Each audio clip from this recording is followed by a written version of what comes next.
முந்தின 2 வாரங்களுடைய அதோடைய ஒவ்வொரு சப்டைட்டில்ஸ் என்னென்ன நம்ம காரியங்கள் தியானித்தோம் அப்படின்னு நீங்கள் ஒரு ரீகேப் பார்க்கணுன்னா நம்ம இணையத்தில் அவைகள் எல்லாம் இருக்கிறது. அதை நீங்கள் போய் தொடர்ந்து பார்த்து நீங்கள் ஆசீர்வதிக்கப்படும்படியாக நான் கேட்டுக்கொள்கிறேன். இன்றைக்கும் கூட நம்ம அடுத்து ஒரு முக்கியமான காரியம், இந்த லூக்கா பகுதியிலிருந்து, லூக்கா புத்தகத்திலிருந்து சில வசனங்களை நம்ம தொடர்ந்து தியானித்து கொண்டே இருக்கிறோம். அந்த வசனங்களில் வெளிப்பாடுகளில் இருந்து நாம எப்படி வியாதியிலிருந்து கர்த்தர் நமக்கு நிச்சயமான விடுதலை கொடுக்கிறார் என்பதை நாம தியானித்து கொண்டு இருக்கிறோம். அல்லேலூயா. எத்தனை பேருக்கு விசேஷமா நீங்க சொல்ல முடியும், நமக்கு சில சமயங்கள்ல சின்ன காரியம் வந்தா கூட சரீரத்துக்கு அது நம்மளோட வாழ்க்கையை புரட்டி போட்டு விடுகிறது. நம்முடைய நேரம், வேலை, பிள்ளைகளுடைய கவனிப்பு எல்லாமே மாறி போயிடுது, தலைகீழா மாறி போயிடுது. அதனால இன்றைக்கு ஆண்டவர் நம்ம மேல வைத்திருக்கிற மிகப்பெரிய ஒரு விருப்பம் என்ன அப்படின்னா, நம்ம வீட்டை விட்டு அவர் வியாதியை விலக்குவேன்னு சொல்லியிருக்கிறாரு. அதனால அவர் சொன்ன வாக்கின்படியே நம்ம வீட்டில இருந்து அப்படிப்பட்ட காரியங்கள், பலவீன காரியங்கள் முற்றுமாய் நீங்கணும். கர்த்தர் நமக்கு உதவி செய்ய வல்லமை உள்ளவராக இருக்கிறார். அதை அவர் விரும்புகிறார். நம்ம எவ்வளவு விரும்புகிறோமோ தெரியல, ஆனா கர்த்தர் அதை அதிகமாய் விரும்புகிறார். அல்லேலூயா. ஏனென்றால் இந்த சரீரம் அவருடைய ஆலயமா இருக்குது. ஆமென்.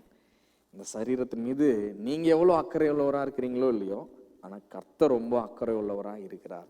ஆமென், ஆமென். என்றைக்கு நம்ம சரீரத்தை விட்டு நம்முடைய ஜீவன் பிரிகிறதோ அன்றைக்கே நம்ம இந்த பூமியில செய்ய வேண்டிய காரியங்களை செய்ய முடியாம மாறிடுது. உடனடியா நம்ம ஸ்பிரிட்டு இந்த பூமியில் அதுக்கப்புறம் இங்கே தங்க முடியாது. It become ineligible. பூமியில் சரீரம் இல்லாமல் என்ன பண்ண முடியாது, நம்ம ஆவி செயல்படவே முடியாது. அதனால தான் ஆண்டவர் எது விரும்புகிறார், நம்ம ஆவிக்குரிய வாழ்க்கைன்னு சொல்லிட்டு நம்ம தியானிக்கிற காரியங்கள் உண்டு. ஆனால் எவ்ரி ரியல் ஸ்பிரிச்சுவல் மேன், ஆவிக்குரிய ஒரு நல்ல மனிதன் தன்னுடைய சரீரத்தை பார்த்து கொள்கிறான். ஏன்னா அவனுடைய ஆவி இந்த சரீரம் இருக்கிற வரைக்கும் தான் இந்த பூமியில செயலாற்ற முடியும், கிறிஸ்துவை வெளிப்படுத்த முடியும், கிறிஸ்து செய்த நற்காரியங்களை, செயல்களை அவன் செய்ய முடியும். அப்போ உண்மையான ஸ்பிரிச்சுவல் மேன் என்ன பண்றான், இந்த சரீரத்தை சுகபத்திரமாய் காத்து கொள்ளுகிறான். அல்லேலூயா. எத்தனை பேருக்கு புரியுதாமே? ஏன்னா ஆண்டவர் இது மேல அவ்வளோ அக்கறை உள்ளவரா இருக்கிறார். ஆமென். அதெல்லாம் சொல்றாரு அவரு, இந்த சரீரத்தை ஒருவன் கெடுத்தால் நான் அவனை கெடுப்பேன்னு அந்த அளவுக்கு முக்கியத்துவம் கொடுக்கிறார் ஆண்டவர் நம்ம சரீரத்துக்கு. ஆமென். அதனால கிறிஸ்தவர்கள் நம்ம ஒரு மாயையில போயிடக்கூடாது. என்ன மாயை? ஆண்டவர் நம்ம இதெல்லாம் நம்மளுடைய பாடியை கவனிக்கிறது, இதுக்கு சரியா பொறுப்பெடுத்துக் கொள்றது, இது நடைப்பயிற்சி பண்றது, இதெல்லாம் உலக காரியங்கள் தப்பான ஒரு அபிப்பிராயம் எடுத்துக்கூடாது. அல்லேலூயா. என்னது ரியலா? என்னது, நீங்க சரீரத்தை பொறுப்படுத்திக் கொள்ளும் போது உண்மையிலே எதுக்காக நீங்க அதை பொறுப்படுத்திக் கொள்ளுறீங்க, நான் இங்கிருந்து ஆண்டவர் செய்ய வேண்டிய காரியங்களை செய்து முடிக்கணும், அதுக்கு பலன் வேணும், அது கிறிஸ்துவை வெளிப்படுத்தணும்னா அதுக்கு இந்த சரீரம் ஆரோக்கியமா ஜீவன் உள்ளதா அப்படி இருக்கணும்னு நாமளும் என்ன பண்ணணும், விரும்பணும். ஆமென். எத்தனை பேர் இருக்கிறீங்க? புரியுதா? அல்லேலூயா. உண்மையான ஆவிக்குரிய வாழ்க்கை அதுதான். ஆமென். சரி, நீங்க பாருங்க, யாராவது நல்ல தலைவலி இருக்குதுன்னு வச்சுக்கோங்க, நல்லா ஜுரம் இருக்குது, எத்தனை பேர் நல்லா ஜெபிப்பீங்க? அல்லேலூயா. எத்தனை பேர் நல்லா ஜெபிக்க முடியும் அந்த சமயத்தில்? ரொம்ப கஷ்டம். அல்லேலூயா. அப்போ என்னது, அதுல இருந்து புரிஞ்சுக்கணும், நம்முடைய ஆவிக்குரிய வாழ்க்கை நல்லா இருக்கணும்னா நம்ம சரீரம் தெளிவுள்ளதாக இருக்கணும். ஆமென். பலனுள்ளதாகவும் இருக்கணும். ஆமென். அல்லேலூயா. சரி, இன்னைக்கு நம்முடைய 7வது பாயிண்ட்டுக்கு நேராக கடந்து போவோம். முக்கியமாக இந்த பாயிண்ட்டை ஒரு 3 காரியங்கள் அடக்கின ஒரு பெரிய ஒரு பகுதியா இருக்கிறது. அதனால நான் உங்களுக்கு ஒவ்வொரு காரியமாய் உங்களுக்கு விளக்கி சொல்ல விரும்புகிறேன். அல்லேலூயா. எத்தனை பேர் இருக்கிறீங்க? ஆமென். முதலாவது காரியம், அதுல பாத்தீங்கன்னா இந்த title the worthiness of Christ. 2வது ஆண்டவருடைய தகுதி, தேவனுடைய தகுதி. நம்ம ஒரு மனிதன் தேவனிடத்துல போகும்போது எப்படி போனோம், நம்ம தகுதியின் போறது கிடையாது. அவர் எப்பேற்பட்டவர், அவரால் எவ்வளவு பெரிய வல்லமையான காரியங்களை செய்ய முடியும், அவர் எவ்வளவு பெரிய இரக்கமுள்ளவர். அதன் அடிப்படையில் ஒரு மனிதன் ஜெபத்திலும் சரி, அவரிடத்துல கிட்டி சேரும் போதும் சரி, அதன் அடிப்படையில் மன்றாடும் பொழுதும் அதன் அடிப்படையில் தான் போகணும். அது ரொம்ப முக்கியம் பாருங்க. அல்லேலூயா. அது மாத்திரம் இல்ல, ரெண்டாவது காரியம், அவர் நம்ம ரட்சித்ததுக்கு அப்புறம் நமக்கு ஒரு வர்தினஸ் கொடுத்துடுறாரு அவர். அல்லேலூயா.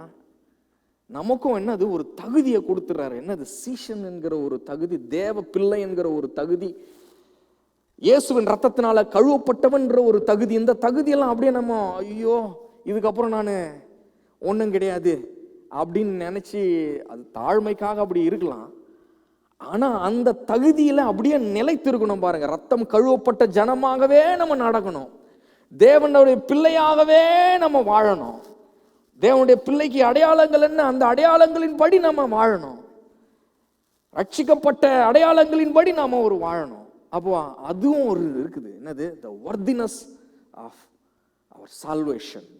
அதன்படியும் வாழ வேண்டியிருக்குது. மூன்றாவது, விசுவாசத்தின்படியும் வாழ வேண்டியது. 3 காரியங்கள் இந்த வியாதியின் பிடியிலிருந்து, இது நீங்க காமனா நீங்க அப்ளை பண்ணலாம் கிறிஸ்துவ வாழ்க்கையில். ஆனா வியாதியின் பிடியிலிருந்து நம்மளை விடுதலை செய்வதற்கும் இந்த 3 முக்கிய காரியங்கள் அடிப்படையா இருக்கிறது. எல்லாம் சொல்லுங்க, சேர்ந்து சொல்லுங்க. the worthiness of Christ, our worthiness of salvation, faith.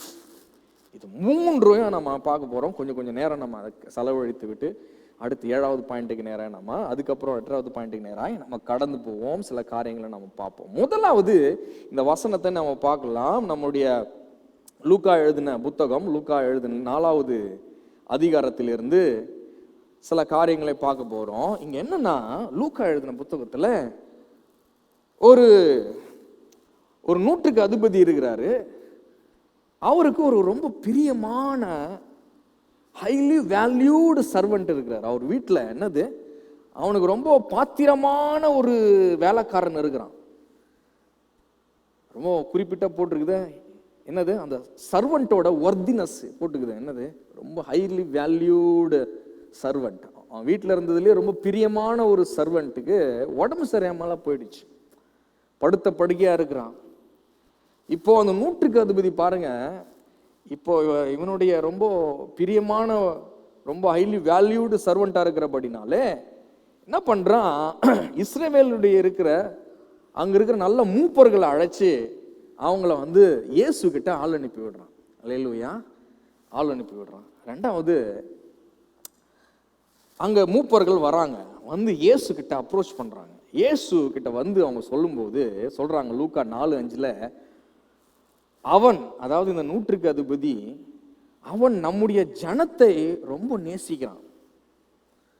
நமக்கு ஒரு ஜெபாலயத்தையும் அவன் கட்டி கொடுத்திருக்கிறான். ஆகையினால் ஆண்டவரே, நீர் இதை செய்வதற்கு, நீர் அவன் கேட்டுக்கொண்ட இந்த அவனுடைய வேலைக்காரனை சுகமாக்கணும்ன்ற அந்த வேண்டுதலை நீர் என்ன பண்ணணும், இதன் அடிப்படையில் நீ அவனை சுகமாக்கணும் ஆண்டவரேன்னு சொல்லி எல்லாம் என்ன பண்றாங்க, கெஞ்சி அவரை கேட்குறாங்க. பாருங்க, இதுல 2 காரியம். ஒன்று, வேலைக்காரனுடைய ஒர்தினஸ் என்ன பண்ணுச்சு, அவரை அந்த நூற்றுக்கு அதிபதியை தட்டி ஏவுகிறது. போப்பா, அவர் ரொம்ப முக்கியமான ஆளு, பிரியமான ஆளுன்ட்டு. அங்க போற மூப்பர்களும் கூட ரெக்கமெண்டேஷனுக்கு போறாங்க. அவங்க ரெக்கமெண்டேஷனுக்கு போயிட்டு இயேசுவை அப்ரோச் பண்றாங்க. இயேசுவே, இவன் நமக்காக ஒரு ஆள், இந்த நூற்றுக்கு அதிபதி இருக்கிறான், இவன் ரோமர் தான், இவன் ஒரு ரோமன், ஆனாலும் நமக்காக ஒரு என்ன பண்ணியிருக்கான், ஒரு ஆலயத்தை கட்டி கொடுத்து இருக்கிறான். அது மாத்திரம் இல்ல, நம்ம ஜனத்தை, நம்முடைய யூத கோத்திரத்தை அவன் நல்லா நேசிக்கிறான் அப்படின்லாம் சொல்லி, அதனால இவனுக்கு ரொம்ப, இவன் என்ன பண்றான், is worthy to receive this kindness, இதை பெற்றுக்கொள்றதுக்கு அவன் பாத்திரனா இருக்கிறான் அப்படின்னு சொல்லி அவங்க கேட்குறாங்க. 2 காரியம் பார்த்தீங்கன்னா, 2 ஒர்தினஸ் சொல்லி இயேசு கிட்ட போறாங்க. கரெக்டா இல்லையா? அல்லேலூயா.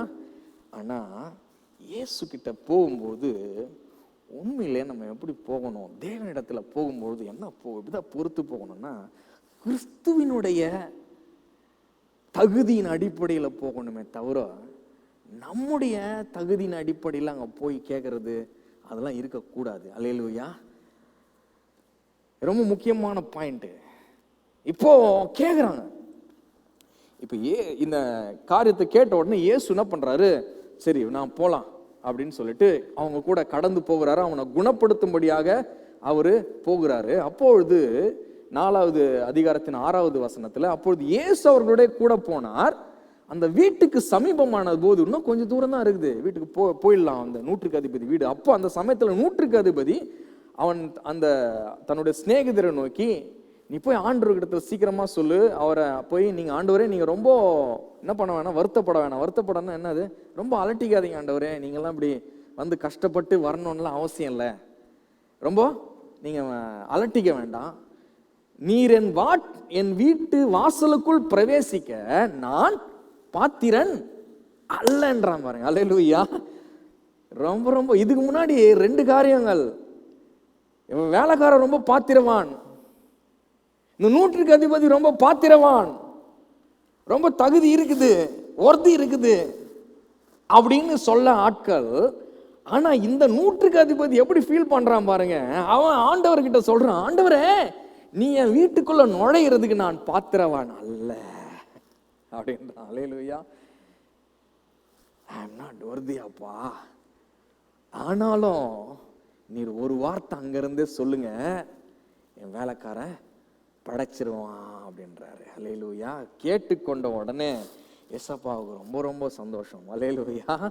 ஏசப்பாவுக்கு அவருக்கு புரிஞ்சிடுச்சு, பரவாயில்ல, கரெக்டா பாயிண்ட்டுக்கு வந்துட்டான். என்னது, அவன் யாரை உயர்த்தி பார்க்கிறான், ஆண்டவரே நீ இதுக்கெல்லாம் அலட்டிக்காதீங்கப்பா, நீர் சர்வ வல்லமை உள்ளவர், நீர் இருக்கிற இடத்திலிருந்து ஒரு வார்த்தை சொன்னால் வானமும் பூமியும் உம்முடைய வார்த்தையினாலே உருவாக்கப்பட்டவைகளாயிற்றே, அப்படியே என் சரீரமும் என் வேலைக்காரன் சரீரமும் கூட உம்முடைய வார்த்தையினால உருவாக்கப்பட்டதாயிற்றே.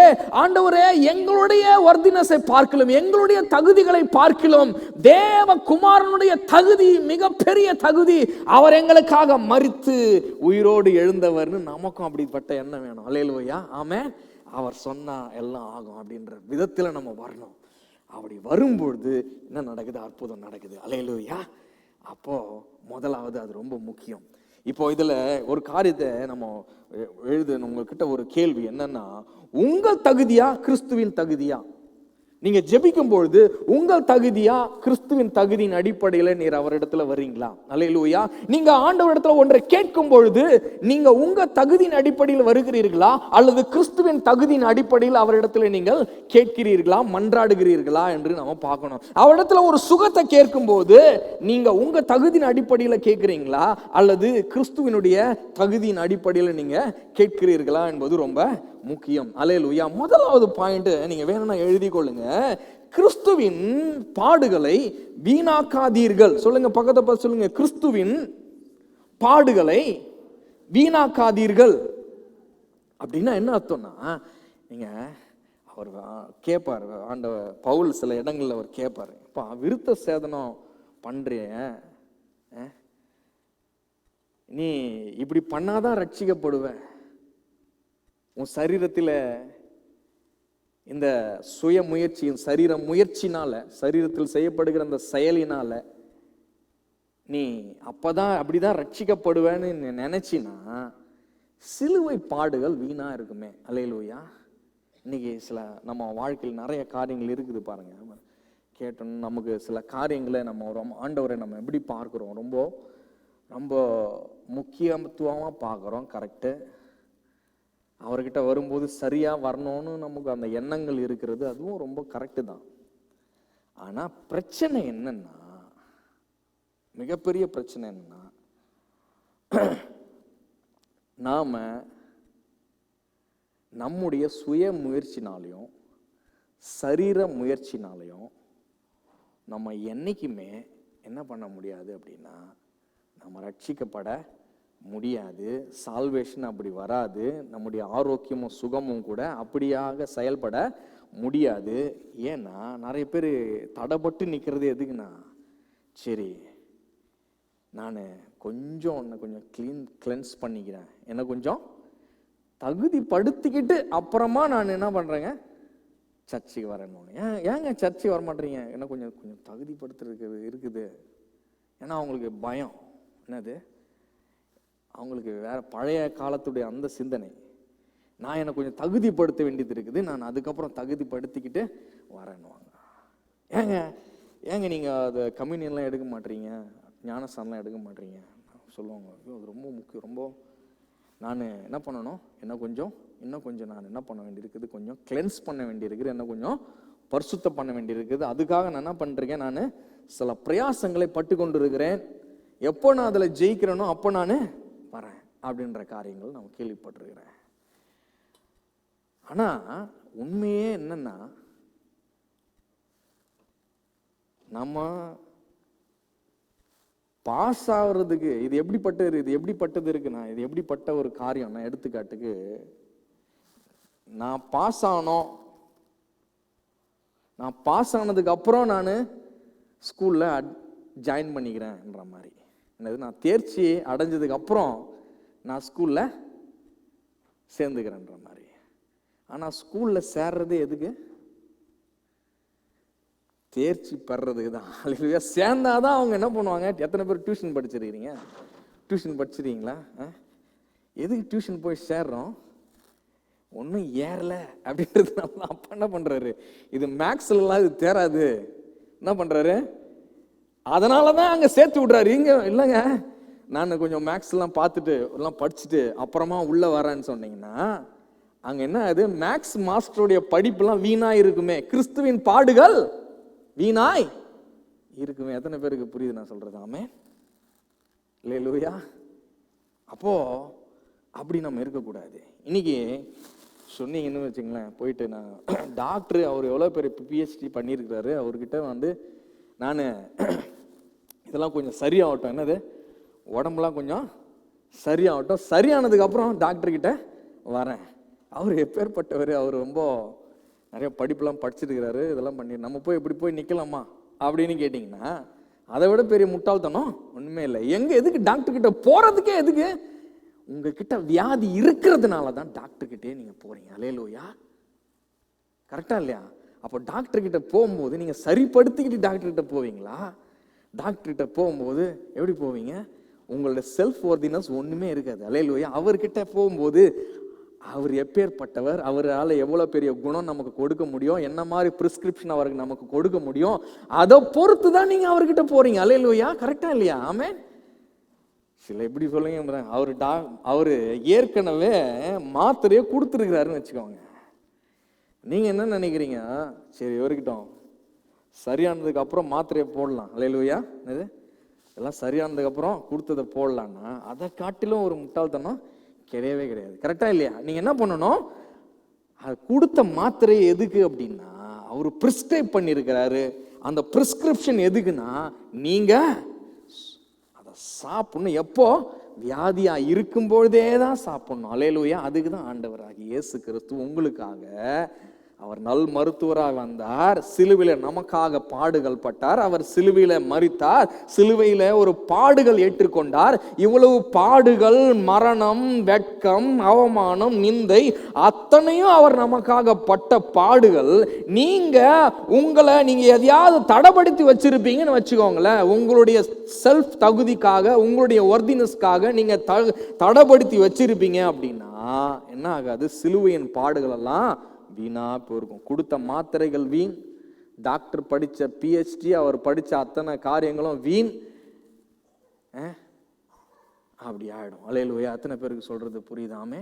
அப்போ நீங்க போகும்போது எப்படி போகணும், அப்படியே கிறிஸ்துவனுடைய அவருடைய அந்த ஒர்தினஸை நினைச்சு நீங்க போகணும். அல்லேலூயா. அவருடைய பாடுகள் என்னை சுகமாக்கும் அப்படின்னு நீங்க என்ன பண்ணணும், நினைச்சுக்கிட்டு போகணும். அல்லேலூயா. இப்போ சில காரியங்கள், அப்போ அப்படிப்பட்ட நான் மனுஷன் இருக்கிறேன். இந்த மனுஷனுக்கு இருக்கிற மிகப்பெரிய பேர்பட்ட ஒரு பாவத்தில் இருக்கிறோம், ஒரு வியாதியில் இருக்கிறோம்.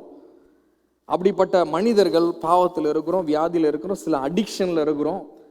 அப்படின்னு இருக்கும்பொழுது உங்களுக்கு சொல்ல வேண்டிய மிக முக்கியமான ஒரு சத்தியம், இந்த சத்தியத்தை நல்லா கூர்ந்து கவனிக்கணும். அல்லேலூயா. என்ன சத்தியம்னா, நான் உங்களுக்கு அதை படித்து காண்பிக்கிறேன். நீங்க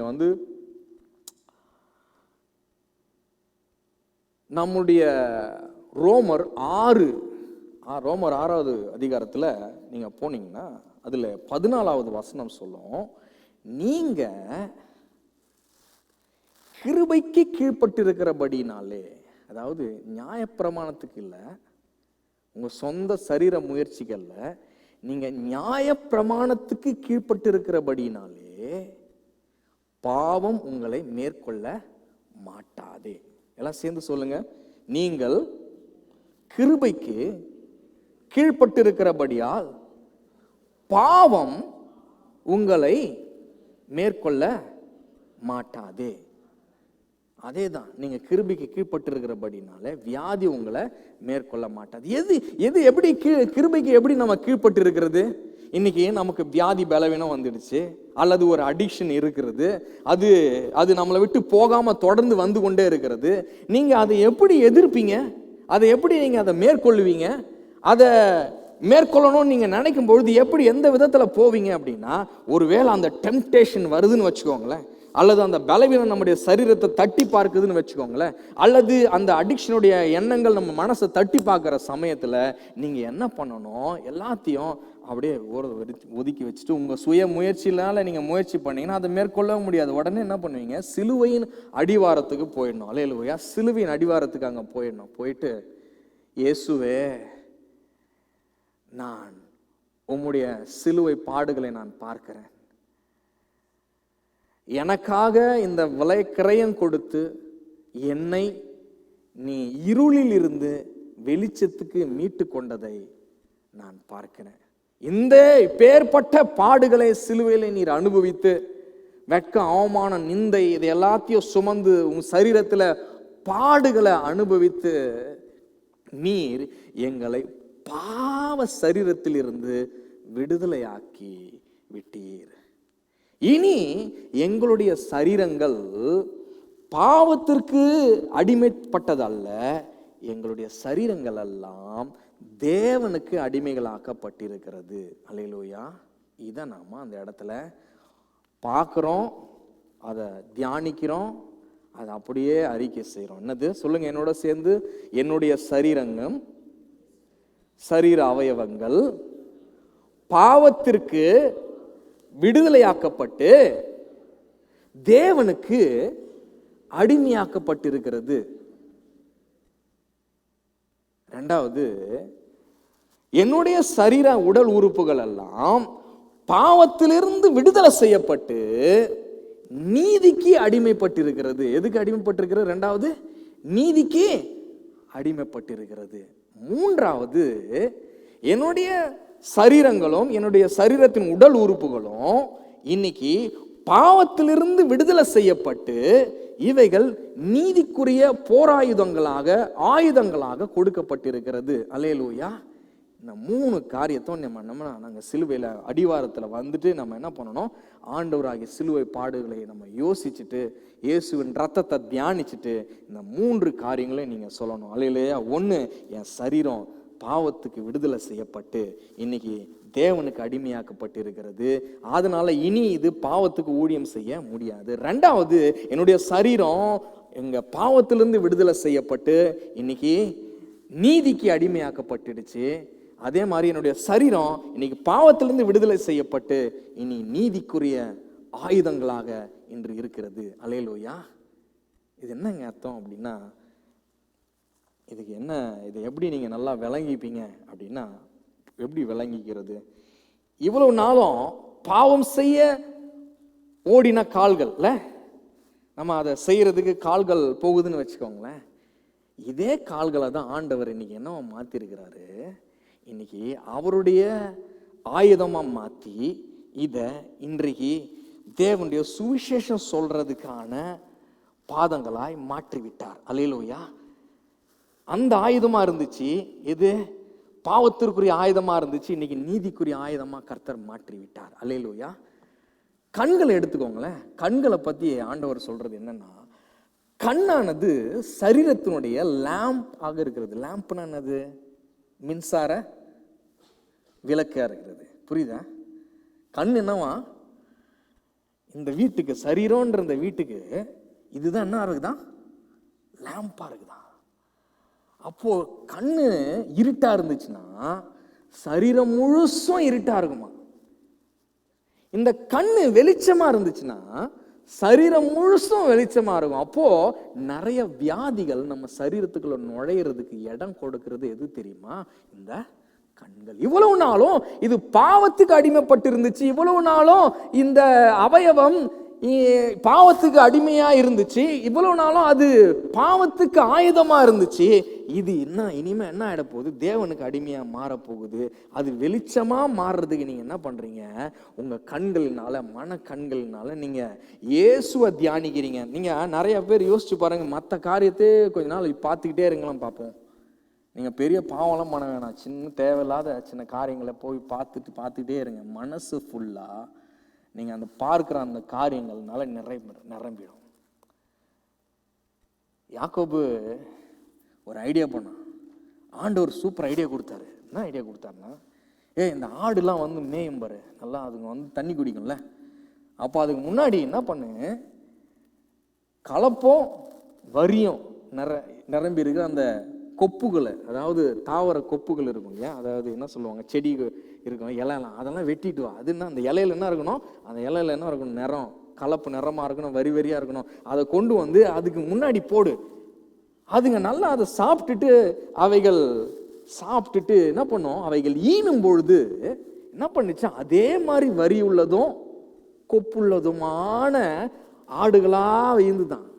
லாபானுக்கு ஒரே என்ன, ஆடு முன்னாடி பிறகுற ஆடுங்களாம் எப்படி பிறகும்? நல்லா நார்மலாக பிறகு. அதான் ஒரு 100% எப்படி இருக்கும்? பிளைனாக எப்படி இருக்கும்? நீங்கள் ப்ரௌனானா ப்ரௌனாகவே பிறகும். அதில் நிறைய வரிலாம் பிறக்கிறது, அதில் நிறைய புள்ளியுள்ள பிறக்கிறதுல ரொம்ப கஷ்டம். ஆடுங்களை போய் பார்த்துருக்கீங்களா எங்கேயாச்சும்? ரொம்ப. ஆனால் இங்கே உல்டாவாக நடக்குது. ஏன்னா அவர் பார்க்க வச்சுட்டாரு. அல்லேலூயா. தேவன் ஐடியாவை கொடுத்து யாக்கோபு சொல்லி, அது நல்லா அந்த உணவு வரும்போது அதுக்கு முன்னாடி இந்த மாதிரி போட்டுரு. அது பார்த்து எதை நம்ம பார்க்கிறோமோ அப்படியே நம்ம ஆயிட்டு இருக்கிறோம். அல்லேலூயா.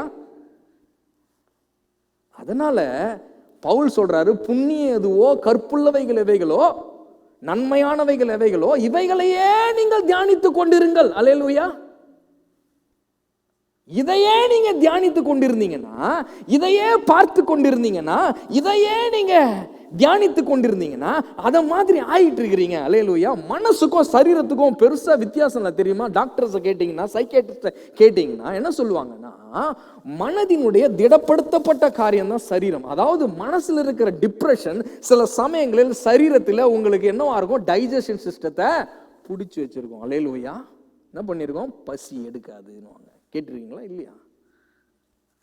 என்ன, மனதினுடைய வெளிப்பாடு தான் சரீரத்தில் வியாதியா வெளிப்படுகிறது. மனசுல ஏன் அப்படிப்பட்ட காரியங்கள், டிப்ரெஷன், ஆங்ஸைட்டி, மற்ற காரியங்கள் மனசுல ஏன் வந்துச்சு அப்படின்னா, கண்ணு அதுக்கு லேம்பா இருக்குது, இருட்ட உள்ள அனுப்பிக்கிட்டே இருக்குது. எத்தனை பேருக்கு புரியுது நான் சொல்றது? அல்லேலூயா. ஏன்னா மனசுக்கும் சரீரத்துக்கும் சம்பந்தம் இருக்குது. மனசும் சரீரமும் இணைப்பா இருக்கிறது. அல்லேலூயா.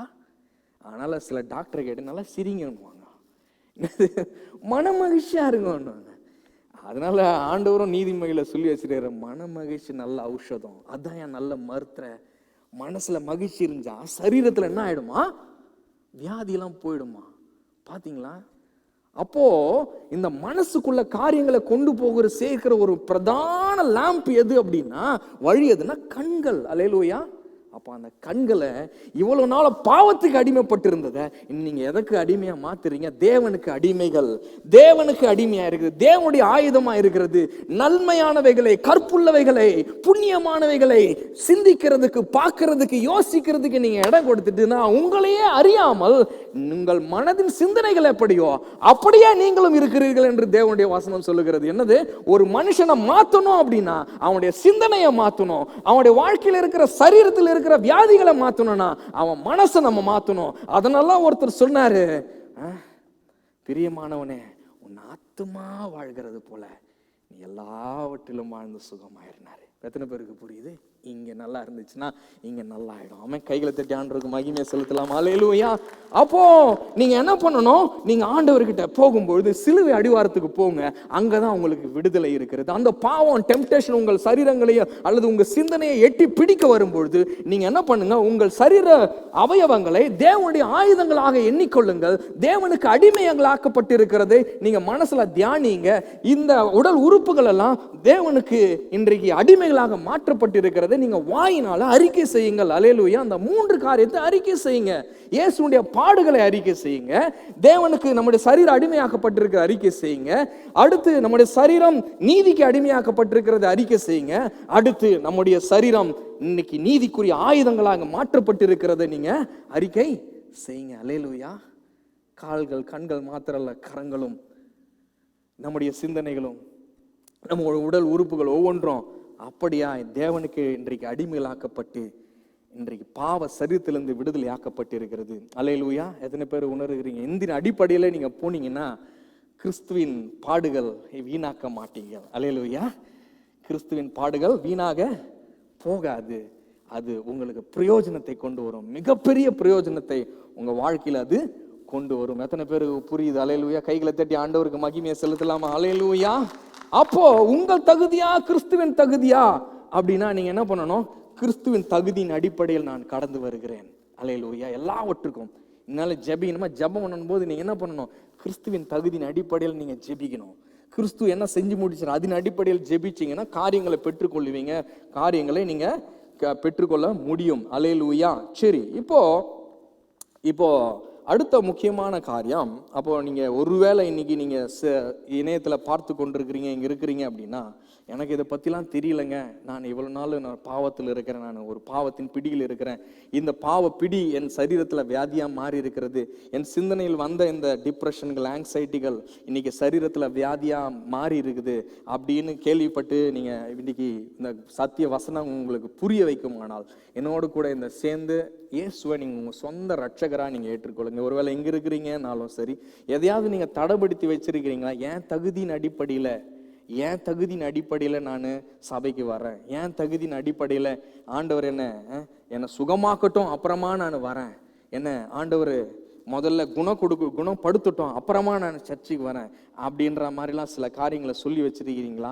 சில காரியங்கள்ல ஆண்டவருக்குள்ள போறதுக்கு ரட்சிக்கப்படுறதுக்கு நல்ல ஞானஸ்தானம் எடுக்கிறது எதையா தடைப்படுத்தி வச்சிருக்கீங்களா? ஐ எம் நாட் ஒர்த்தின்னு சொல்லிட்டு இன்றைக்கு நீங்க ஒப்பு கொடுங்கள். அல்லேலூயா. எல்லாரும் கண்களை மூடி கரங்களை உயர்த்தி இணையத்துல பார்த்து கொண்டிருக்கிறவர்கள் கூட இந்த சமயத்துல என்னோட கூட சேர்ந்து ஜெபிப்பீங்களா? நீங்க இயேசுவை சொந்த ரட்சகராக ஏற்றுக்கொள்ளுங்கள். கிறிஸ்து உங்களுக்காக பாடுபட்டதை அறிக்கை செய்யுங்கள். எல்லாம் கரங்களை உயர்த்தி எல்லாம் சேர்ந்து சொல்லுவோமா? இயேசுவே, நீர் எனக்காக சிலுவையில் உம்முடைய சரீரத்திலே என் வியாதிகளை நீக்கும்படியாக, என் பாவங்களை அகற்றும்படியாக நீர் தண்டனையை அனுபவித்தீர்.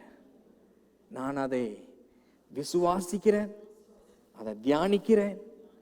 என்னை விடுதலை செய்யும்படி நீர் மரணத்துக்கு உள்ளானீர், எனக்காக மரித்தீர், எனக்காக உயிரோடு எழுந்தீர். அதை நான் நம்புகிறேன். இனி எந்த தகுதியும், என் சொந்த தகுதி என்னை தடைப்படுத்த முடியாது.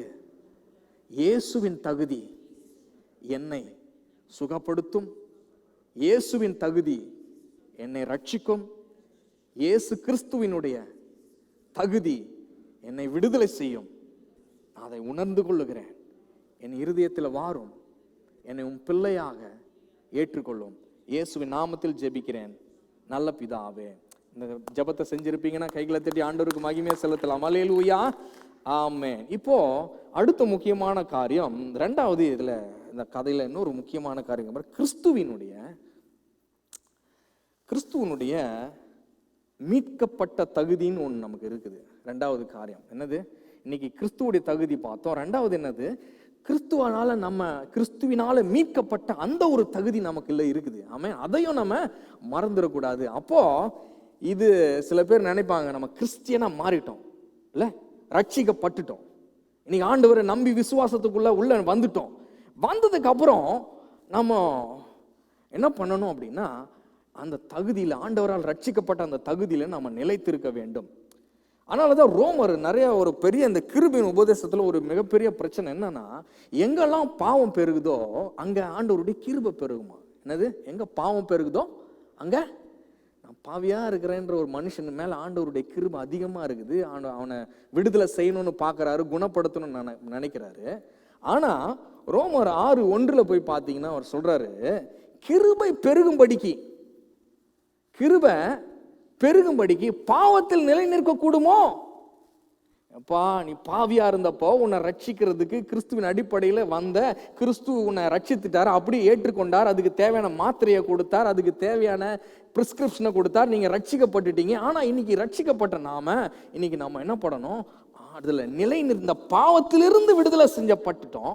ஆனா இனி எப்படி பாவத்துக்கு திரும்ப ஊழியம் செய்ய முடியும்? பாவத்திலிருந்து விடுதலை செய்யப்பட்டு இன்னைக்கு தேவனுக்கு அடிமையிலாக்கப்பட்டோம். இன்னைக்கு திரும்பவும் போய் பாவத்துல எப்படி நிலை நிற்க முடியும் அப்படின்னு கேட்கிறாரு. கிருபை பெரும்படிக்கு பாவத்துல நிலை நிற்கலாமா? நிலை நிற்க கூடாதே அப்படின்றாரு. ரொம்ப சரியான காரியம். என்னது? அப்போ ஆண்டவர் நமக்கு ஒரு பார்க்கிற ரட்சிக்கப்பட்ட ஒரு மனுஷனுக்கு ஒரு தகுதி ஒன்று இருக்குது. அல்லேலூயா.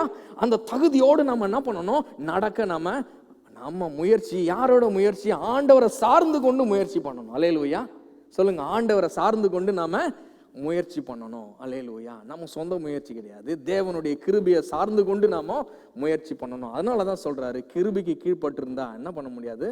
பாவம் உங்களை மேற்கொள்ள முடியாது. பாவம் உடனடியா நீங்க எப்போல்லாம் இயேசுடைய சிலுவையை தியானிக்கிறீங்களோ, அங்க அவரை சார்ந்து கொள்ளுகிறீங்க, அவரோட பலத்துல சார்ந்து கொள்ளுகிறீங்களோ, உடனடியா என்ன பண்ணிடுது? பாவம் அதோடைய வல்லமை இழந்து போயிடுது. அல்லேலூயா. உங்க டெம்ப்டேஷன் வல்லமை இழந்து போயிடுது. அது மேற்கொள்ளுகிற சக்தி அது இழந்து போகிறது. அதனாலதான் கிருபைக்கு கீழ்பட்டு இருக்கணும். ஆனா நம்ம கிருபை பெருகும்படிக்கு பாவத்துல நிலை நிற்க முடியாது, அதுல நிற்க முடியாது, அதுக்கு ஊழியம் செய்ய இனி முடியாது. அதுல இருந்து மீட்கப்பட்டுட்டோன்ற ஒரு நிச்சயம் வந்துடுச்சு. இனி நம்ம என்ன பண்ணணும்? அந்த தகுதியோட தான் நம்ம நடக்கணும். அல்லேலூயா. அப்போ இங்க என்னன்னா, இந்த காரியம் நம்ம சொன்னாலும் என்ன சொல்றோம்? ஆண்டவர் அவரு அழைச்சாரு, இவன் சொல்லிட்டான், ஆண்டவரே நாங்க தகுதி இல்லாதவன் சொல்லிட்டான். ஆண்டவரே, I am not worthy to enter in my house, எனக்கு என் வீட்டுக்குள்ள வர்றதுக்கு நான் பாத்திரவான் இல்லைன்றான்.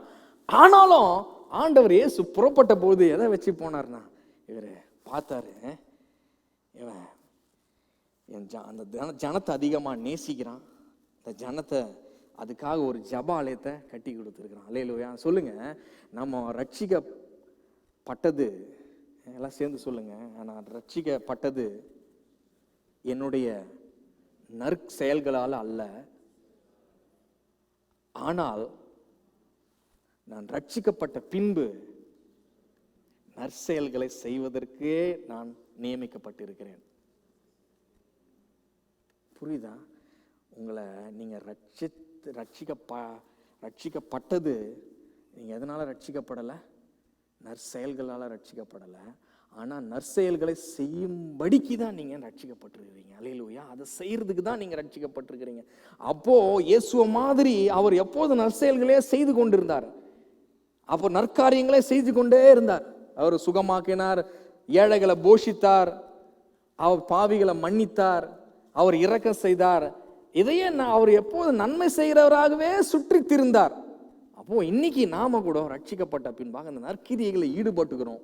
நம்முடைய இந்த சரீர உடல் அவயவங்களாம் நற்செயல்களை செய்வதற்கு பயன்படுத்த வேணும். அதுக்கு ஆயுதமா நீங்க பயன்படுத்த என்ன ஆகும்னா, அந்த தகுதியோடு கூட நீங்க நடக்க ஆரம்பிச்சிருவீங்க. அல்லேலூயா. எசேக்கியா ராஜா போனா, ஆண்டவரே என் வியாதி நீங்கணும். எசேக்கியாவுக்கு ஒரு அறிவிப்பு வந்துச்சு. எசேக்கியா ராஜாக்கு என்ன அறிவிப்பு வந்துச்சு? எசேக்கியா ராஜா கிட்ட போய் சொன்னாங்க, நீ அவ்வளவுதான் முடிஞ்சு கதை. என்ன பண்ணு? தீர்க்கதரிசி வந்து சொன்னாரு, இனிமே அதாவது ரெடி பண்ணிட்டு வீட்டோட காரியத்தெல்லாம் அரேஞ்ச் பண்ணிட்டு, என்ன அது உனக்கு காலம் வந்துச்சுன்னா. எசேக்கியா ராஜா போகும்போது ஆண்டவருக்கு முன்பா எல்லாம் நினைவு கூற சொல்லிட்டான். அல்லேலூயா. என்ன?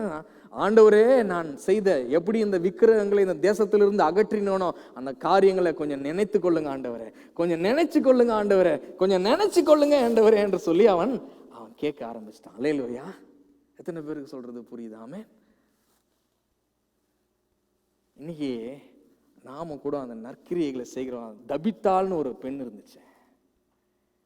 லித்தான்ற ஒரு பட்டணத்துல இந்த விதவைங்களுக்கெல்லாம் அந்த அம்மா துணி தைச்சு கொடுக்கும். பாருங்க, அந்த அம்மா அந்த பெண்ணுக்கு என்ன அளவு முடிஞ்சிச்சோ, நம்ம ரட்சிக்கப்பட்ட பின்பா சும்மா இருக்கக்கூடாது, நற்கிரியைகளை செய்ய நல்லா ஏன்னா அதுக்கு தான் நம்ம ரட்சிக்கப்பட்டிருக்கிறோம். தேவனுக்குள்ளே நம்ம ரட்சிக்கப்பட்டு அவருடைய நற்கிரியைகளா இருக்கிறோம்னு வசனம் சொல்லுகிறது. நாம எந்த நற்கிரியைகளையும் செய்வதற்கு நம்ம ஆயத்தப்பட்ட பாத்திரம் அப்படின்னு வசனம் நமக்கு சொல்லிக் கொடுக்கிறது. உங்களுக்குள்ள நற்செயல்களை ஆரம்பித்தவர் அதை முடிவு பரியந்தம் செய்ய வல்லமை உள்ளவர்னு செய்யப்பட்டிருக்கு. அப்போ நம்ம ரட்சிக்கப்பட்டது அதுக்குதான். அதனால செய்ய எந்த விதத்துல எவ்வளவு பொட்டன்ஷியலா நீங்க நற்கிரிகளை செய்யணுமோ அதை செய்ய ஆரம்பிச்சு செஞ்சுட்டே இருக்கணும். தபித்தால் ஒன்றும் இல்லை, அந்த ஏழைகளை நினைவுக்கு இருந்த அந்த சுத்தி இருந்த விதவைகளுக்கு ட்ரெஸ்ஸை தச்சு கொடுத்தா பாருங்க, இவ மறிச்சு போயிட்டான். மறிச்சு போன உடனே அந்த பேதுருக்கு நியூஸ் போகுது, யோப்பா பட்டணத்துக்கு கால் போகுது, பேதுரு அவர்களே வேகமா வாங்க, இந்த காரியத்தை செய்யறதுக்கு இவ தகுதி உள்ளவளா இருக்கிறா, இவன் மரித்து போனால் சொல்லி கூப்பிடுறாங்க. தபித்தாளுடைய சரீரம், தொற்கால்ன்ற அவளுடைய இன்னொரு பேரு, சரீரம் வைக்கப்பட்டிருக்கிறது. பேதுரு வராரு. பேதுரு வந்து அவளை ஜபம் பண்ணி உயிரோடு எழுப்புறாரு. அந்த சமயத்துல அங்க இருந்த விதவைகள்லாம் அந்த அம்மா பண்ண ட்ரெஸ் எல்லாம் எடுத்து காமிக்கிறீங்க. அல்லேலூயா. இந்த விதவைகள்லாம் என்ன பண்ணுது, இந்த அவ பண்ண பாத்தீங்களா ஐயா, இந்த எனக்கு இந்த ட்ரெஸ்ஸஸ் செஞ்சு கொடுத்துச்சு பார்த்தீங்களா, இந்த எனக்கு தான தர்மம் பண்ணிச்சு, எனக்கு இந்த காரியத்தை செஞ்சிச்சின்னு சொல்லி அவள் செய்த நற்கிரியைகளை பேதுருக்கு முன்னாடி எடுத்து காண்பித்தார்கள். பேதுரு எல்லாரையும் ரூமை விட்டு வெளியில் அனுப்பிட்டு ஜெபிச்சுட்டு தபித்தால எழுந்திருனாரு, உயிரோட எழுந்தாச்சு. அல்லேலூயா, அல்லேலூயா. அப்போ ரட்சிக்கப்பட்ட நாம், ரட்சிக்கப்பட்ட தகுதியோடு கூட நாம செயல்பட வேண்டும். அது தேவனுக்கு முன்பாக நல்ல ஒரு நினைப்பூட்டுதலாக இருக்கும். அல்லேலூயா. கொர்நேலிய வீட்டுக்கு ஆண்டவர் அனுப்பும் போது சொன்னாரு, ஏஞ்சல் வந்து சொன்னா, உன்னுடைய தான தர்மங்கள் நினைக்கப்பட்டதுன்னா. அல்லேலூயா. தேவனுடைய சன்னிதானத்தில் உன்னுடைய ஜபங்களும் உன்னுடைய தான தர்மங்களும் வந்து நின்றதுன்னு சொல்றான். அல்லேலூயா. அப்போ நம் நற்கிரியைகளை செய்யறதுக்கு இன்னைக்கு யாருக்கிட்டே நீங்க போய் கேட்குறீங்கன்னா, ஒருத்தர் நீங்க அவங்களுக்கு பாத்திரமான நடந்திருக்கிறீங்க. ரட்சிக்கப்படுறதுக்கு முன்னாடி எப்படியோ, ஆனா அதுக்கப்புறம் என்ன பண்ணணும், கர்த்தருடைய ரட்சிப்புக்கு ஏற்ற பாத்திரவான்களாக நடக்கணும். அல்லேலூயா. ரொம்ப ரொம்ப ரொம்ப முக்கிய காரியம். அப்படி நடந்துக்கிட்டீங்கன்னா அவங்களுக்கு என்ன ஆயிடும், ஐயோ அவங்களுக்காக கண்டிப்பா நம்ம ஜெபிக்கணும், அவங்களுக்காக அந்த காரியங்களை செய்யணும்ன்ற உத்வேகம். மனுஷர்கள், தேவன் அவர் நல்லோர் மேலும் தீயோர் மேலும் நன்மையை வர்ஷிக்கிறவரா இருக்கிறாரு. எல்லாத்துக்கும் நன்மை செய்யணும்னு விரும்புகிறாரு. ஆனா மனுஷங்க என்ன பண்றாங்க, பாக்குறாங்க, ஒர்தினஸை பாக்குறாங்களா இல்லையா? கூட இருக்கிற 4 பேரு அந்த படுத்த படுக்கையா இருந்தவனை எதுக்கு கூட்டிட்டு போனாங்க? ஏன் அவ்வளவு பிரயாசப்பட்டாங்க? ஏன்னா அந்த மனுஷனுக்கு இவங்க ஏதோ விதத்துல கடமைப்பட்டிருக்கிறாங்க. அல்லேலூயா. அதனால அவ்வளவு பிரயாசப்பட்டு எடுத்துட்டு போறாங்க. எப்படியாவது இவனுக்கு விடுதலை வேணும் அப்படின்னு எடுத்துட்டு போறாங்க. அல்லேலூயா. கரெக்டா இல்லையா? இன்னைக்கு ஜெபிக்கிறவங்க, உங்களுக்கு பிரதர் மோகன் சிலாசரஸ் அவர்கள் அது எல்லாருக்கும் வரிசையில ஜெபிச்சுட்டே போனாராம். ஒரு அம்மா தலையில ஜெபிக்க போனாராம் பாருங்க. அவரால் அங்கிருந்து நகர முடியல, ஜெபிச்சு கொண்டே இருந்தாராம் அநேக நிமிஷங்கள் நின்று. அதுக்கப்புறம் அவருக்கே கேள்வி வந்துருச்சான், ஆண்டவரை ஏன் இந்த சகோதரிய தலைமையில கை வைக்கும் போது மாத்திரம் நீர் என்னை நிறுத்தி விட்டீர், அங்கேயே நின்று பல நிமிஷங்கள் ஸ்பெண்ட் பண்ணி ஜெபிக்க வைத்தீர், என்ன வாட் இஸ்? அவர் சொன்னாரா, இந்த பெண்மணி தனக்கென்று ஒரு நாள் என்னை கேட்டதே கிடையாது, இவள் மற்றவர்களுக்காக ஜெபித்து கொண்டே இருப்பாள், இவள் தனக்கென்று எதையும் கேட்டது கிடையாது, அவள் மற்றவர்களுக்காக திறப்பில் நின்று ஜெபிக்கிற ஒரு நல்ல மகள்.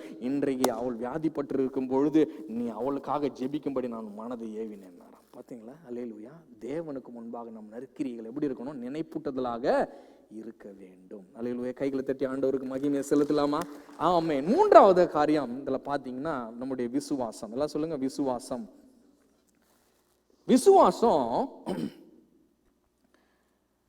விசுவாசம் என்பதை பற்றி நம்ம பார்க்க போறோம். என்னன்னா, இப்போ அந்த மனுஷன், அந்த 100க்கு அதிபதி சொல்றான், ஆண்டவரே என் வீட்டுக்கு வர்றதுக்கு நீங்க பாத்திரவான் இல்லை, நான் பாத்திரவான் இல்லை, என் வீட்டுக்குள்ள நீங்க நுழையிறதுக்கு நான் பாத்திரமே கிடையவே கிடையாது. ஆண்டவரே நீ என்ன பண்ணும், அங்கிருந்து ஒரு வார்த்தை சொல்லுங்க. என்னது சொல்லுங்க? ஒரு வார்த்தை. நீங்க ஒரு வார்த்தை சொல்லுங்க ஆண்டவரே, அந்த ஒரு வார்த்தை நிமித்தமாக என் வேலைக்காரன் சுகமாவான் அப்படின்றான். அல்லேலூயா. லூக்கா 4:7 அழகா எழுதப்பட்டிருக்கிறது என்னவா, உங்க வார்த்தையின் படி அவன் சுகமாவான். இன்றைக்கு நமக்கு முன்பாக இருக்கிற ஒரு மிகப்பெரிய காரியம் என்னன்னா, நம்ம ஜெபிக்கிறோம். ஆனா ஜெபிக்கும் பொழுது என்ன நிச்சயம் இருக்கணுமா, தமிழ்ல உங்களுக்கு அது சரியா வராது, ஆனா ஆங்கிலத்துல மார்க்கு 11:24 அழகா எழுதியிருக்கும் ஆங்கிலத்தில். என்னன்னா, when you pray that you believe that you received. அதாவது நீ ஜெபிக்கும் பொழுது என்ன பண்ணணுமா, நீ அதை பெற்றுக்கொண்டு விட்டாய் அப்படின்னு, that you have received-ன்னு நம்ம என்ன பண்ணணுமா, அப்படிப்பட்ட ஒரு விசுவாசத்தோடு கூட நாம அங்க காணப்படணும்னு சொல்லப்பட்டிருக்கிறது. எப்படி ஜெபிக்கணும், நம்ம பெற்றுக்கொண்டோம் பெற்றுவிட்டோம் அப்படின்ற விதத்துல நம்ம என்ன பண்ணணுமா, ஜெபிக்கணும். அல்லேலூயா அப்படின்னு வசனம் சொல்லுகிறது. அப்போ நீங்க ப்ரே பண்ணும் போதெல்லாம், ஜெபிக்கும் பொழுதெல்லாம் நீங்க எப்படி ஜெபிக்கணும், அந்த வார்த்தைகள் கிளியர் பண்ற பாருங்க. வார்த்தையில ஜெபிக்கும் பொழுது, ஆண்டவரே நீர் கொடுத்த இந்த சரீர ஆரோக்கியத்துக்காக நான் நன்றி செலுத்துகிறேன். அல்லேலூயா. நீ கொடுத்து விட்ட இந்த ஆண்டவரே விடுதலைக்காக நான் நன்றி செலுத்துகிறேன். இது என்னது, that you believe you already received. அல்லேலூயா. நீங்க ஜெபிக்கும் பொழுது என்ன பண்றீங்க, அப்படிப்பட்ட விசுவாசத்தோட ஜெபிக்கிறீங்க, அப்போ அது உங்களுக்கு கிடைக்கிறதுன்னு வசனம் சொல்லுகிறது. ஆமென்.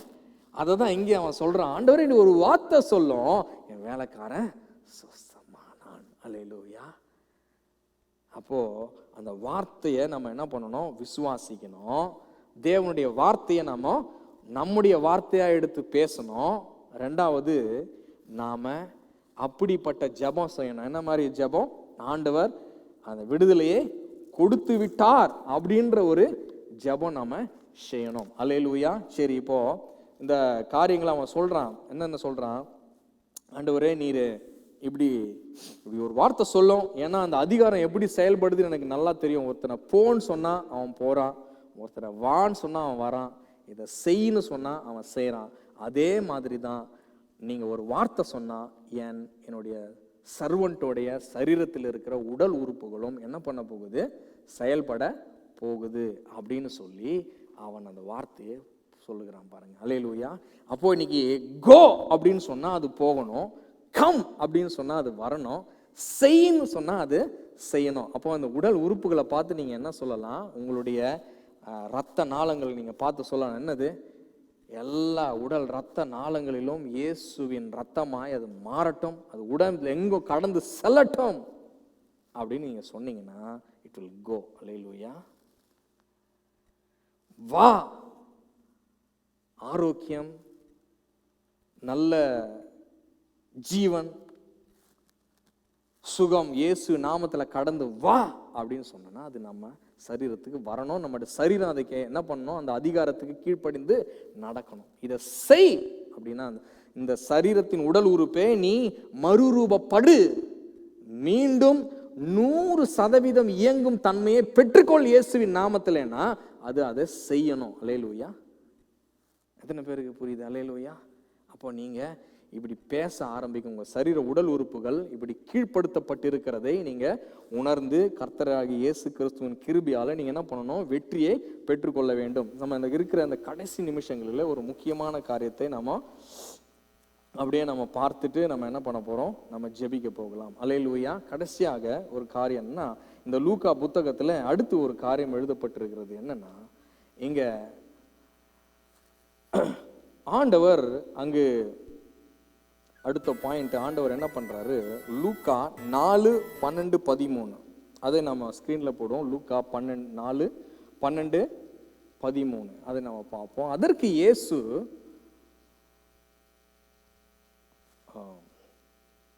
4வது அதிகாரம் முதல்ல 7வது அதிகாரம் 12-13 போனீங்கன்னா, 7வது அதிகாரத்துல 12-13 போனீங்கன்னா என்ன, நாயின் என்ற ஒரு ஊர் இருக்கிறது. என்ன அது, நாயின் என்ற ஒரு ஊர் இருக்கிறது. அந்த ஊருக்குள்ள என்ன பண்றாங்க, ஒரு மனிதனை கொண்டுட்டு வராங்க. அவன் ஒரு வாலிபனா இருக்கிறான். அந்த வாலிப பையனை என்ன பண்றாங்க, கொண்டு வராங்க. அந்த வாலிபன் அந்த இடத்துல அவன் மரித்திருக்கிறான். அவனுடைய பாடையை கொண்டு வராங்க. அங்கு அந்த தாய் எப்படிப்பட்டவளா இருக்கிறா அப்படின்னா, அவள் ஒரு விதவையா இருக்கிறாள். அவளுக்கு இருந்த ஒரே மகன் யாரு அப்படின்னா இந்த பெண் தான், இந்த வாலிபம் தான். அப்போ ஆண்டவராகிய இயேசு கிறிஸ்து அவன் மேல மனது உருகி அவர் என்ன பண்றாரு, அந்த பாடையை தொட்டுறாரு. தொட்ட உடனே மரித்தவன் உயிரோடு எழும்புகிறான். இங்க ரொம்ப ஒரு முக்கியமான காரியம். நீங்க லூக்கா 7:12-13 வேத புத்தகத்திலிருந்து நீங்க பார்க்கலாம். அங்க ஒரு முக்கியமான காரியம் என்னன்னா, அங்க இருக்கிற ஒரு கனெக்ஷனை பாருங்க. அவள் ஒரு விதவையா இருக்கிறாள் அப்படின்னா என்ன அர்த்தம்? தன்னுடைய கணவர் மரித்து போயிருக்கிறார். அவளுக்கு இருந்த ஒரே மகன், அந்த வாலிப பிள்ளை, அவனும் மரித்து போயிருக்கிறான். ஆண்டவர் பார்க்கிறாரு, தன்னையே உணர்கிறார். அந்த இடத்துல பிதாவின் ஒரே பேரான குமாரன் மரிக்க வேண்டி இருந்தது. ஆண்டவர் அதை பார்க்கும்போது அவர் அப்படியே அதை காட்சியை பார்க்கிறாரு. அதுல ரொம்ப தியானிக்க வேண்டியது என்ன அப்படின்னா, இயேசு அந்த சங்கிலி தொடர்பை பார்க்கிறாரு. தகப்பனுக்கும் பிள்ளைக்கும் இருந்த சங்கிலி தொடர்பை பார்க்கிறாரு. ஏலி வீட்டுல, ஏலின்ற ஒரு ஆசாரியன் வீட்டுல ஒரு சாபம் ஒன்று வந்துச்சு. உன் வீட்டுல இனி முதிர் வயது உள்ளவர்கள் இருக்க மாட்டார்கள். வாலிப வயதிலேயே அவங்க மரித்து போவார்கள் என்ற ஒரு சாபம் அவன் வீட்டு மேல இருந்துச்சு. பாருங்க, அவன் தன்னுடைய பிள்ளைகளை தேவனை காட்டிலும் அதிகமாய் மதித்தான். தேவனை காட்டிலும் அதிகமாய் மதித்த ஒரு மனிதன் அந்த ஏலி. அவன் பிள்ளைகள் பினகாஸ், அந்த 2 பிள்ளைகளும் அவங்க தவறு செய்யும் போது அவன் தட்டி கேட்கவே இல்லை. ஆண்டவர் சொன்னார், நீ ஏன் அவங்களை அதிகமா மதிக்கிற? தேவனுடைய சாபம் மேல வந்துச்சு. அந்த வீட்டில் கிழ வயதுல, நர வயதுல யாருமே இருக்க மாட்டாங்க உன் சந்ததியிலன்னு சொல்லி ஒரு சாபம் ஒன்று வந்துடுச்சு. இங்க பார்த்த ஆண்டவர் பார்க்குறாரு, தகப்பனுக்கு நடந்தது பிள்ளைக்கு நடக்கிறது. அங்கு நடக்கிற அதே வியாதி பிள்ளைக்கு வருகிறது. சில சமயங்கள் நம் வீடுகளில் பார்த்தோம்னா, தகப்பனுக்கு நடந்த காரியம் அதே டிப்ரெஷன், ஆங்ஸைட்டி பிள்ளைக்கு வருகிறது. தகப்பனுக்கு இருந்த போதையினுடைய அந்த காரியம் பிள்ளைக்கு அது அப்படியே தொடர்ச்சியா வருகிறது. தகப்பனுக்கு இருந்த அந்த தேவையில்லாத உறவுகள், பேட் ரிலேஷன்ஷிப்ஸ்ன்ற அந்த காரியம் பிள்ளைக்கு அதே மாதிரி வருது. whenever you see a pattern, there is a curse. எப்பெல்லாம் ஒரு பேட்டர்னை பார்க்குறீங்களோ அந்த இடத்துல என்ன இருக்கு? ஒரு சாபம் செயல்படுகிறது என்பதை நாம உணர்கிறோம். அந்த வியாதி அங்க செயல்பட்டது, அதே வியாதி இங்க செயல்படுதுன்னா அங்க என்ன இருக்குது? ஒரு சாபம் இருக்கிறது. அப்ப இந்த சாபத்தை முறிக்கிறதுக்கு ஆண்டவர் கலாத்தியர் 3:13-14 கர்த்தர் ஒன்று செய்து வைத்திருந்தார். அல்லேலூயா. கலாத்தியர் 3:13-14 நாம படிப்போம். எல்லாரும் சேர்ந்து சொல்லலாமா? எல்லாரும் சேர்ந்து சொல்லுவோம். ஆபிரகாமுக்கு உண்டான 13 போடுங்க. 13 மரத்துல தூக்கப்பட்ட எவரும் சபிக்கப்பட்டவன் என்று எழுதியிருக்கிறபடி, எல்லாம் சேர்ந்து சொல்லுவோம். எல்லாம் எழுந்து நிற்போமா?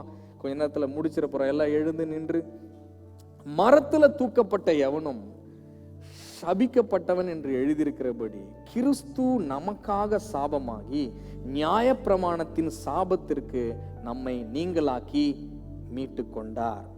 அடுத்த வசனம், ஆபிரகாமுக்கு உண்டான ஆசீர்வாதம் கிறிஸ்து இயேசுவினால் புறஜாதிகளுக்கு வரும்படியாகவும் ஆவியை குறித்து சொல்லப்பட்ட வாக்குத்தத்தத்தை நாம் விசுவாசத்தினால பெரும்படியாகவும் இப்படி ஆயிற்று என்று அந்த வசனம் முற்று பெறுகிறது. இன்றைக்கு ஆண்டவராக இயேசு கிறிஸ்து நமக்கு இந்த அற்புதத்தை செய்யணும். சில வியாதிகளும் சில பலவீனங்களும் சில தீய பழக்க வழக்கங்களும் நமக்கு லீனியேஜா, அதாவது தொப்புள் கொடி உறவாய் கடந்து வருகிறதா இருக்குமானால், அப்போ அதை நம்ம என்ன பண்ணணும்? இது ஒரு சாபம் என்பதை நம்ம முதலாவது புரிந்து கொள்ள வேண்டும்.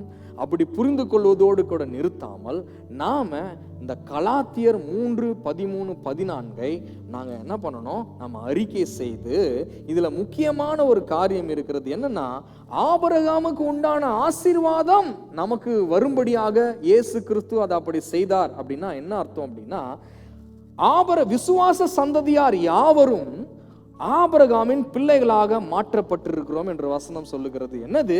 இயேசு கிறிஸ்துவை விசுவாசிக்கிற எவரும். என்ன மாதிரி விசுவாசம்? எனக்காக இயேசு கிறிஸ்து சிலுவையிலே சாபமானார்.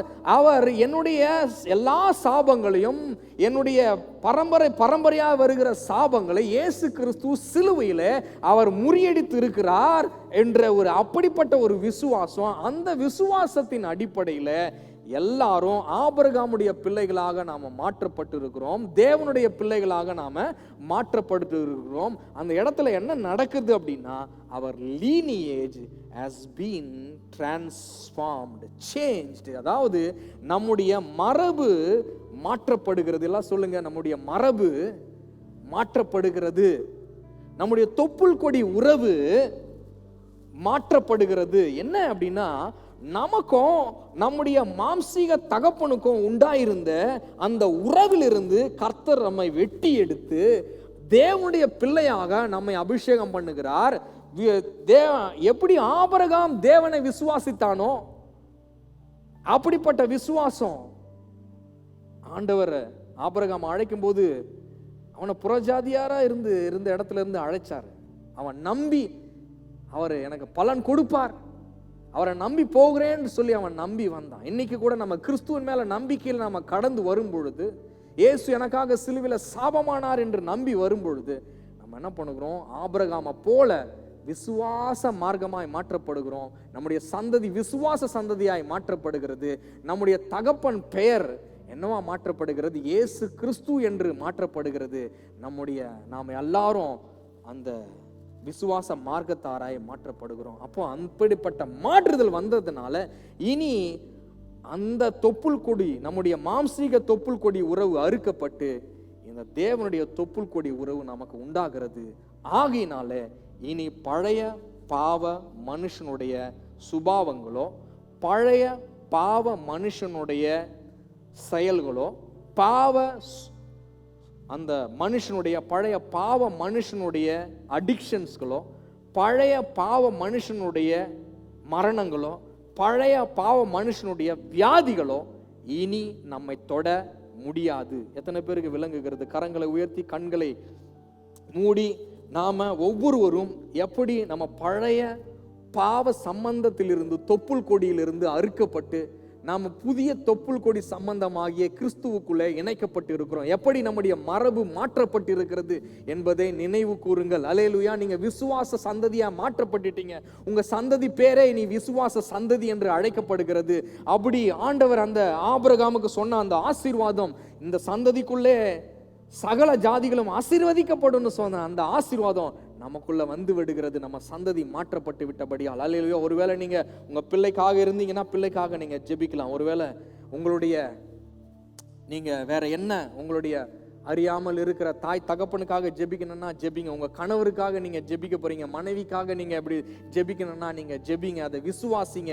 எல்லாரும் சொல்லுங்க, வாயை திறந்து கண்களை மூடி கரங்களை உயர்த்தி சொல்லுங்க, மரத்துல தூக்கப்பட்ட எவரும் சபிக்கப்பட்டவர்கள் எழுதியிருக்கிறதே, கிறிஸ்து எங்களுக்காக சாபமாகி நியாயப்பிரமாணத்தின் எல்லா சாபங்களுக்கும் விலக்கி மீட்டு விட்டார். இனி பழைய சுபாவங்களோ, பழைய வியாதிகளோ, பரம்பரையாய் வருகிற அடிக்ஷன்ஸ்களோ, மரணங்களோ, வியாதிகளோ, தோல்விகளோ இனி என் சரீரத்திலோ, என் சந்ததியின் சரீரத்திலோ, என் வாழ்க்கையினுடைய சரீரத்திலோ செயல்பட முடியாது. அவைகளுக்கு அதிகாரம் கிடையாது. நான் இயேசுவின் சந்ததியோடு இணைக்கப்பட்டு விட்டேன். விசுவாச மார்க்கமாய், விசுவாச சந்ததியாய் ஆபிரகாமோடு கூட ஆசீர்வாதங்களை அனுபவிக்கிறவனாக நானும் என் குடும்பத்தாரும் என் பிள்ளைகளும் மாற்றப்பட்டு விட்டோம். இதை நம்புகிறேன், விசுவாசிக்கிறேன். வியாதிகளுக்கு இடமில்லை, பலவீனங்களுக்கு இடமில்லை, பாவங்களுக்கு இடமில்லை, அடிக்ஷன்ஸ்க்கு இடமில்லை, மரணங்களுக்கு இடமில்லை, ஆக்சிடென்ட்ஸ்க்கு இடமில்லை.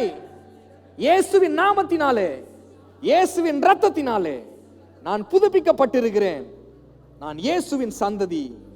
என் மரபு உரிமை ஆசீர்வாதம், என் மரபு உரிமை செழிப்பு, என் மரபு உரிமை ஹெல்த், சுகவாழ்வு. இயேசுவின் நாமத்தினாலே, இயேசுவின் இரத்தத்தினாலே. ஆமென். கைகளை தட்டி ஆண்டவருக்கு மகிமையை செலுத்தலாம். அல்லேலூயா, ஆமென், ஆமென். நம்ம அப்படியே இணையத்தில் இருக்கிறவங்களும் அந்த ஜெபத்தை செய்யுங்க.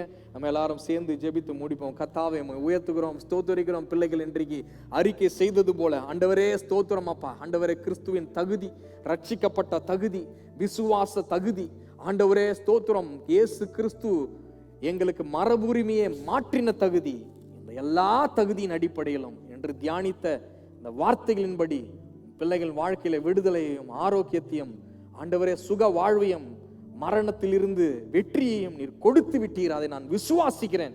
பிள்ளைகள் எங்கு போனாலும் வந்தாலும், எந்த இடத்துக்கு சென்றாலும் கடந்து வந்தாலும், இயேசுவே எந்த உம்முடைய பிள்ளைகள் என்ன காரியங்களை செய்தாலும் அதன் மீது ஒரு வெற்றி, அதன் மீது ஒரு ஜெயம், அதன் மீது ஒரு ஆரோக்கியம், அதன் மீது ஒரு சுகமாகுதல், அதன் மீது ஒரு ஜீவன் எப்பொழுதும் உண்டாயிருக்கும். இவர்கள் ஜீவ நதி, இவர்கள் ஆரோக்கியம் பெற்றவர்கள், சுகவாழ்வு பெற்றவர்கள், கிறிஸ்துவின் சந்ததி. இவர்கள் கிறிஸ்துவின் சந்ததி, ஆபிரகாமின் சந்ததி, விசுவாச மார்க்கத்தார், உம்மோடு கூட உடன் சுதந்திரர்.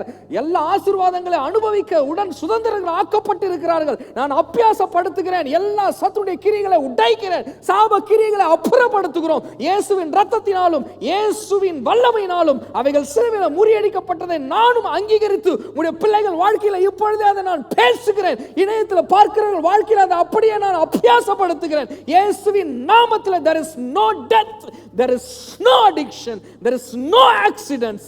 We cancel them in Jesus name. இயேசுவின் சுகவாழ்வை நான் பேசி ஜெபிக்கிறேன் ஐயா.